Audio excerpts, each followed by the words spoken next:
24 घंटे से जो एक ऐजानी कैफियत पंजाब में पैदा की गई है, हम पुरज़ोर अल्फाज में इसकी मज़म्मत करते हैं।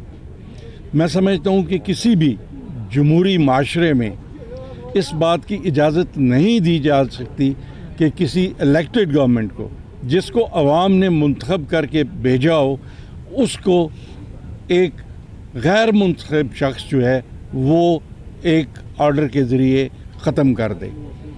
हम पहले दिन से, यानी कल शाम से ही हमारा ये मौक़िफ़ था और हमारा ये मौक़िफ़ है कि गवर्नर पंजाब ने जो भी इक़दाम किया है वो गैर आइनी और गैर कानूनी है, और पंजाब में नहीं बल्कि किसी जगह भी इस चीज़ की मिसाल नहीं मिलती कि गवर्नर ने इस तरह का कोई गैर कानूनी और गैर आइनी काम किया हो।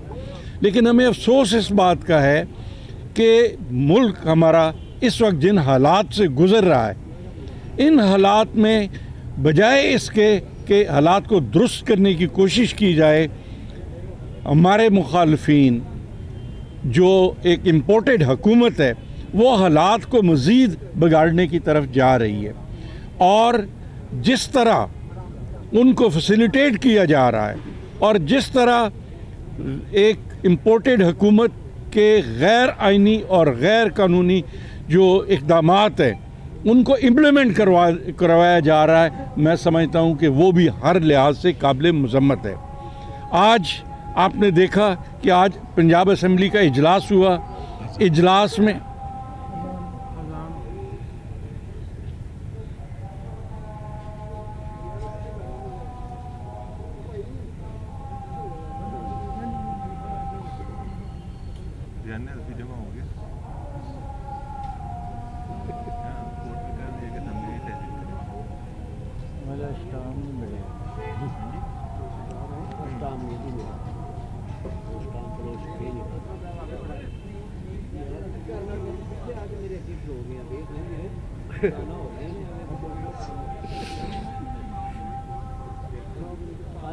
बलक साहब डबली हो गई।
मैं अर्ज़ कर रहा था कि आज असम्बली का इजलास हुआ और आपने देखा कि असम्बली के इजलास में हमारा जो अलायंस है उसकी अक्सरियत मौजूद थी, और अपोजिशन के वही जो लोग हैं जो कि अक़लियत में वो मौजूद थे।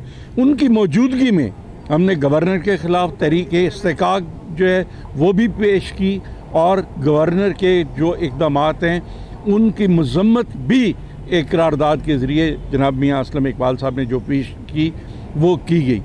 मैं समझता हूँ कि ये तमाम हालात जो हैं वो सोचे समझे मंसूबे के तहत पैदा किए जा रहे हैं, और इस मुल्क को तबाही के दाने की तरफ ले के जाया जा रहा है।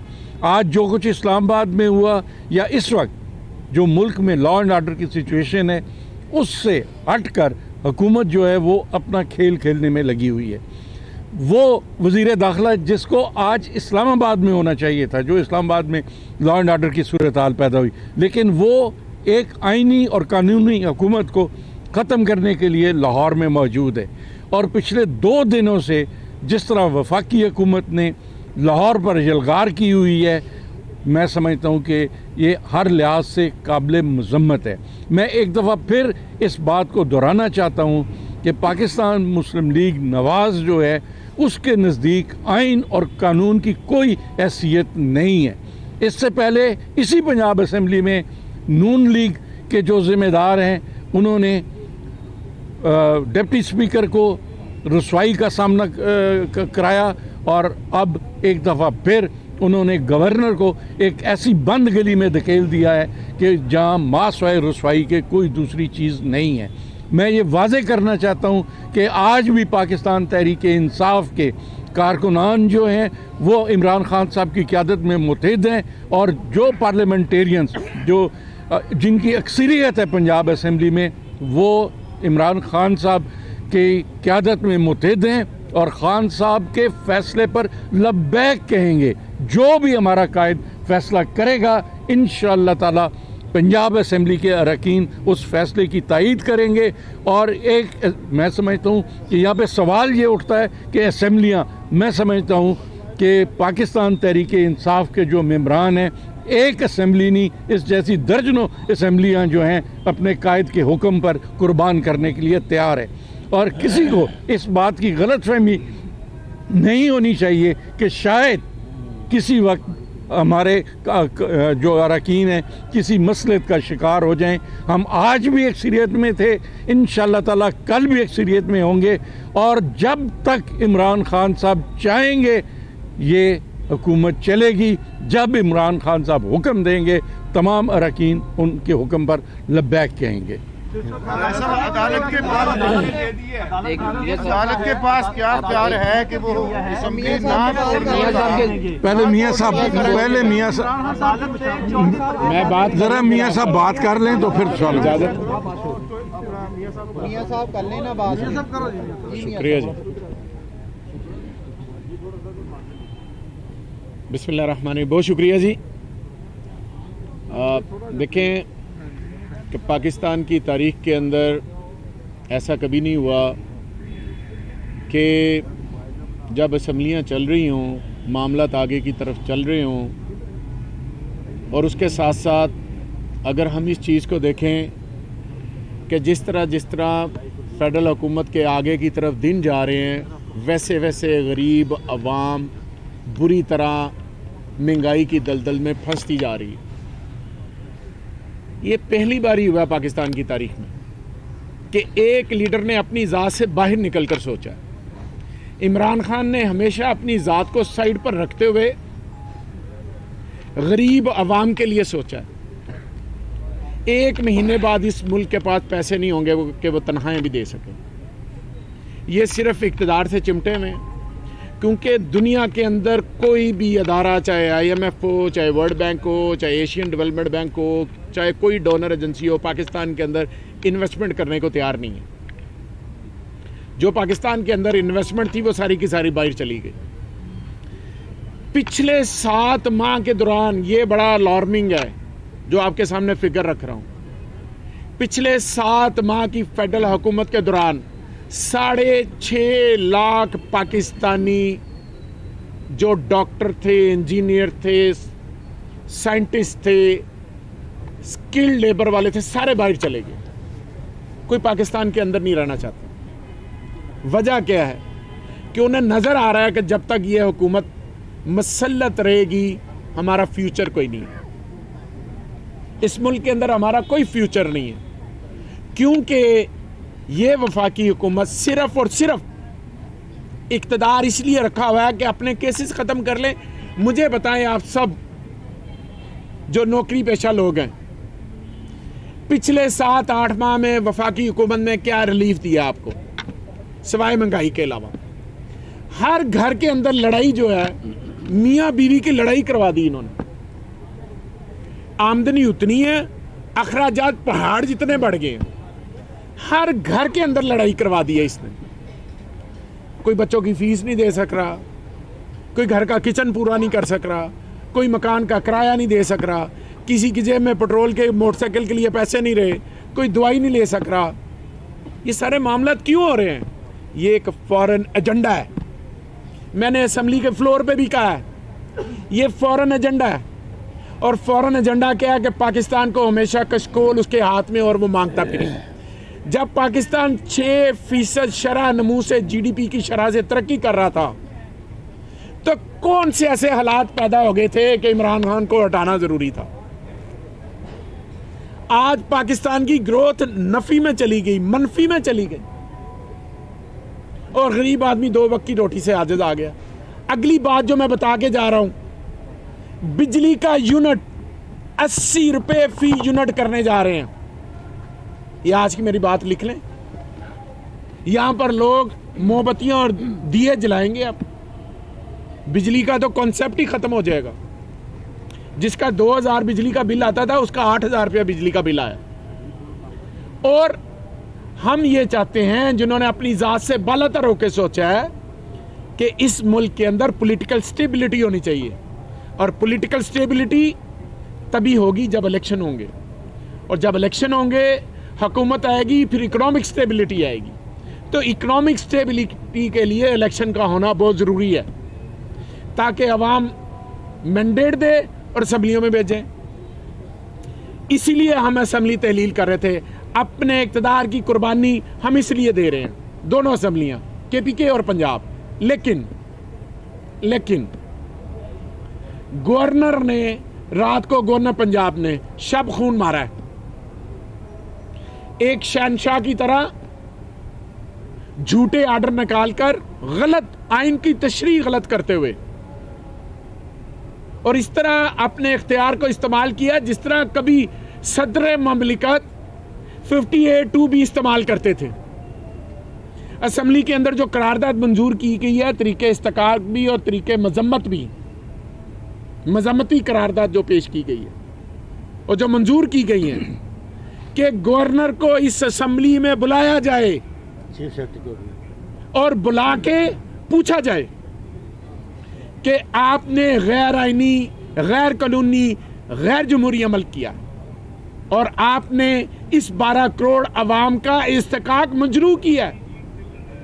इसलिए हम कहते हैं कि गवर्नर को बुलाया जाए। और सारी वफाकी हुकूमत पिछले 15 दिन से साजिश पे साजिश करके पंजाब में बैठी है कि यहां पे साजिश की जाए। पहले 3 महीने हमजा ने हुकूमत की, अदलिया ने गैर कानूनी करार दिया। ये वजीर आला ही नहीं है, हमने नहीं कहा, ऑनरेबल कोर्ट ने कहा। और इसका साबका वजीर आला के तौर पर भी नाम नहीं लिखा जाएगा, ना इसकी तस्वीर कहीं पर लगेगी। लेकिन अंदर इक़्तिदार की हवस नहीं जा रही, और ऊपर बाप है, नीचे बेटा है, कभी ताया है, नीचे भाई है। एक खानदान लिमिटेड कंपनी बना के पाकिस्तान को चलाया जाता है, खानदान लिमिटेड, कि उस खानदान के अंदर रहकर जो जमहूरी किसी का हक है वो सलब कर लिया जाए और अपनी ख्वाहिशात के मुताबिक सूबे को चलाया जाए। इनका पाकिस्तान में ना रहना सहना है, ना जायदादें हैं, ना औलादें हैं, ना इलाज है, ना शॉपिंग है, ना कोई चीज़ नहीं है। इनका सब कुछ मुल्क से बाहर है।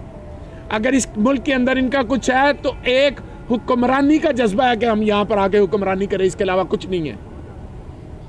आज पाकिस्तान जिन हालात में है, ये जरदारी और नवाज फैमिली, ये सारे इनके जो हवारी, ये पाकिस्तान के अंदर अपने पैसे ले हैं ना, जो बाहर जाके कहते हैं हमारे मुल्क में इन्वेस्टमेंट करें, और कोई पाकिस्तान में इन्वेस्टमेंट करने को तैयार नहीं है। लोग पूछते हैं तुम्हारी इलादे मुल्क से बाहर कारोबार करें और हम मुल्क के अंदर करें इन्वेस्टमेंट, आगे ये कैसा हो सकता है? अगर ये सिर्फ अपनी जायदादें जो इनकी बनी है पाकिस्तान के अंदर पैसे शिफ्ट कर लें, तो मैं यकीन से कहता हूँ पाकिस्तानी दलदल से बाहर निकल सकता है। लेकिन इनके पेट में कौम का दर्द नहीं है, औलाद के केसों का और पैसों का दर्द है कि केस किस तरह से ख़त्म करने हैं और उनकी दौलत किस तरह से बढ़ानी है, ये इनके पेट में दर्द है। हम गवर्नर पंजाब के जो उन्होंने गैर आईनी इक़दाम किया उसकी भरपूर मजम्मत भी करते हैं, और इसके साथ साथ असम्बली में जो हमने तरीके इस्तकाक आज पेश किया, उसके हवाले से उनको असेंबली में भी बुलाएंगे। अच्छा, मैं अर्ज कर, एक सेकंड मेरी बात सुन लेना। देखिए, बात ये है कि अभी हम बात कर रहे थे और जिस तरह मियाँ साहब कह रहे थे कि आज से 4-5 महीने पहले जिस तरह हमजा शहबाज के केस में अदालत ने इनके मुंह पर तमाचा मारा था, आज एक दफ़ा फिर अदालत में इनकी रुसवाई हुई है और हुकूमत जो है उसको बहाल कर दिया है और गवर्नर का जो नोटिफिकेशन था उसको कालअदम करार दे दिया अदालत ने। पूरे हैं इत्तेमाद के वोट के लिए। आज जो पार्लियामानी पार्टी का इजलास हुआ है उसमें कह रहे नंबर पूरे नहीं थे, उस पर पाकिस्तान तहरीक इंसाफ को इत्तेमाद में लिया गया। जी बिल्कुल, कोई फैसला जो है वो इमरान खान साहब को इत्तेमाद में लिए बगैर नहीं किया जाता। आपके सर नंबर पूरे हैं सर जी के वोट के लिए? सर अभी फैसला आया है, जो कोर्ट की डायरेक्शन आएगी, डिटेल जजमेंट देख लें इंशाल्लाह ताला। जी हम पहले कोर्ट का फैसला तो देख लेना, उसके मुताबिक हम अगला अपना नया अमल तय करेंगे। कोर्ट के फैसले को हम देखेंगे और कि उसके कोर्ट बाद ने क्या हमें डायरेक्शन दी हैं, उसके मुताबिक उस चीज़ को आगे लेकर चलेंगे। हम अपने मौक़िफ़, जो हमारी पार्टी का मौक़िफ़ पाकिस्तान तहरीक इंसाफ का है कि हम जल्द से जल्द असम्बलियाँ तहलील करके इलेक्शन की तरफ जाना चाहते हैं, जिसके लिए आज डेट रखी गई थी। अब हम ये देखेंगे कि कोर्ट ने हमें डायरेक्शन क्या दी हैं, फिर उसके बाद आइंदा का लिमिट थैंक यू जी, शुक्रिया। राजा साहब कि आपने कहा कि वफाकी हुकूमत को कोई फैसिलिटेट कर रहा है, ये कौन फैसिलिटेट कर रहा है इनको? आपको पता है, मुझे भी पता है, सबको पता